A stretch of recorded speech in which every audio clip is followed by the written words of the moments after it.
1909년도 도쿄 니로쿠 신문이라는 데 실렸던 사파예요.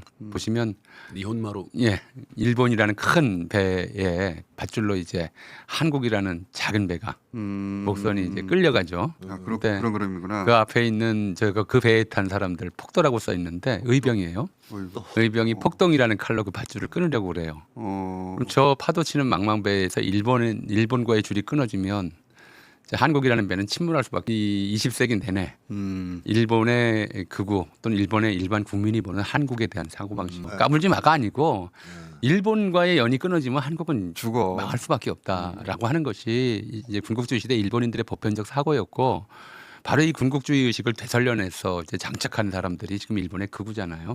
기어오른다라는 표현 자체가 그렇죠. 한국을 저렇게 보는 거예요. 깔아보는 거죠. 전두환 정권은 일본이 1982년도 역사 왜곡을 했을 때조차도 반일은 안 된다. 우리가 그 길을 좀 배를 키워봐야 된다는 얘기만 해서 좀 관심을 돌리려고 했었던 거죠.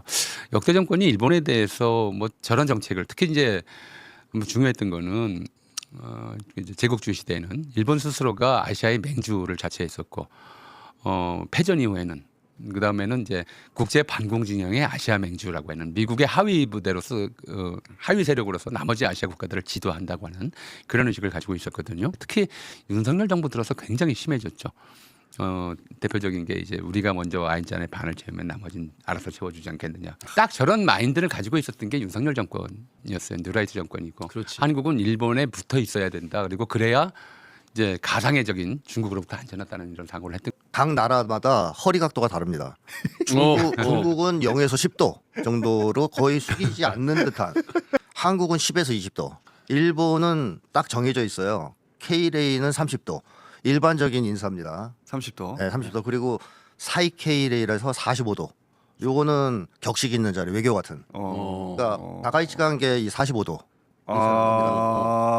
근데 좀 더 숙였죠. 조금 더 숙였어요. 네, 네. 허리가 꺾어졌어요. 5, 60도까지 갔어. 그다음에 또 하나는 시선인데요. 중국은 허리를 꺾으면서 시선을 떼질 않습니다. 정면을 보고 상대방 쳐다봐요. 상대방 쳐다보고. 눈을 피하지 않아요. 네. 저는 요걸 그렇게 해석하거든요.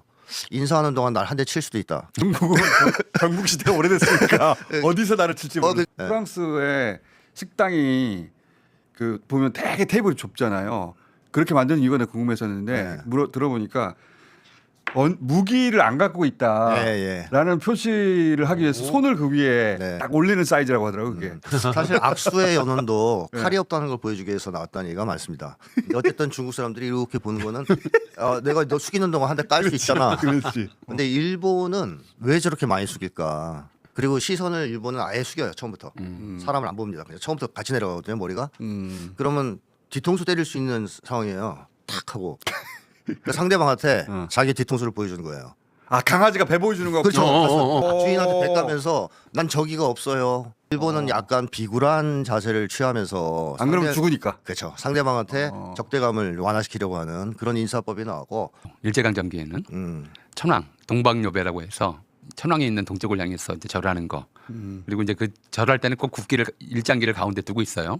그래서 이게 국기에 대한 경례도 최경례 형태 저 자세로 했어요. 1949년 이전에는 일장기에 대한 경례가 저 자세였어요. 이 저 재래식 언론들이 윤석열과의 결별선언을 하면서 뭐라고 그러냐면 윤석열은 기준이 될 수 없다. 자기들이 그렇게 만들어 놓고. 그런데도 가끔 이제 이런 상황들을 보면 기준이 자꾸 떠올라요.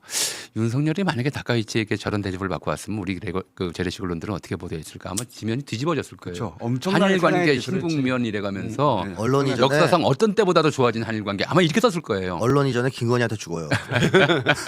근데 저런 게 일종의 극진한 대접을 받고 왔으면 이제 그렇게 썼을 거예요. 사실은 외면적으로 사진으로 볼 때는 한일 관계가 우리 대통령이 일본에 가서 일본 총리에게 저런 절을 받아본 적이 없어요. 없죠. 역대 어떤 한국인도 일본 총리에게 저런 절을 받아본 적이 없어요.